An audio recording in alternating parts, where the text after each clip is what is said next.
اللہ کے علاوہ کسی سے ڈرنا چھوڑ دیں، غیر کا خوف دل سے نکال دیں، خوف نکال دیں، اپنی زندگی میں غیر کا خوف نکال دیں، نکال پھینکیں آپ امیروں کا خوف، نکال پھینکیں دنیا کیا کہے گی۔ یاد رکھنا عزتیں بھی رب دیتا ہے، ذلتیں بھی اس کی مشیت کا تقاضا ہوتی ہیں، رزق کا مالک بھی اللہ ہے۔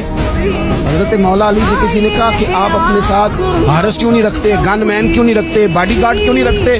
تو حضرت علی فرمانے لگے موت سب سے بڑی محافظ ہے، وقت سے پہلے آتی نہیں، آ سکتی نہیں۔ آپ غیر کا خوف نکال باہر پھینکیں۔ ایک جملہ میدان کربلا میں امام حسین نے کہا تھا، ایک جملہ، اور وہ جملہ اتنا طاقتور ہے کہ اگر سونے کے پانی سے لکھا جائے، ہیروں سے تولا جائے تو یہ ساری چیزیں کمزور پڑ جائیں۔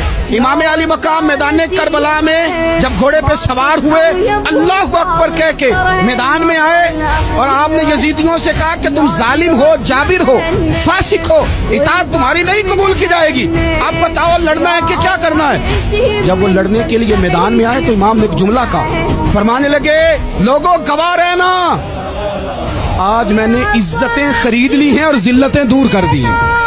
عزت ہے ہمارے پاس، عزت، ذلت دور ہو گئی۔ اگر اس کے ظلم سے چھپ کے بیٹھ جاتے، اگر ان تلواروں کے سامنے کمزور پڑ جاتے، اگر اس بڑے لشکر کو پیٹھ دکھا دیتے تو یہ عزت والا معاملہ لوگوں ہم نے عزتوں کا سودا کیا، ہم نے ذلتیں بھگا دی، ہم نے وہی سودا کیا جو ہمارے اجداد کا طریقہ تھا، جو ہمارے اسلاف کا طریقہ تھا، جو طریقہ ہم نے علی المرتضیٰ سے سیکھا تھا اور نبی مصطفیٰ سے سیکھا تھا۔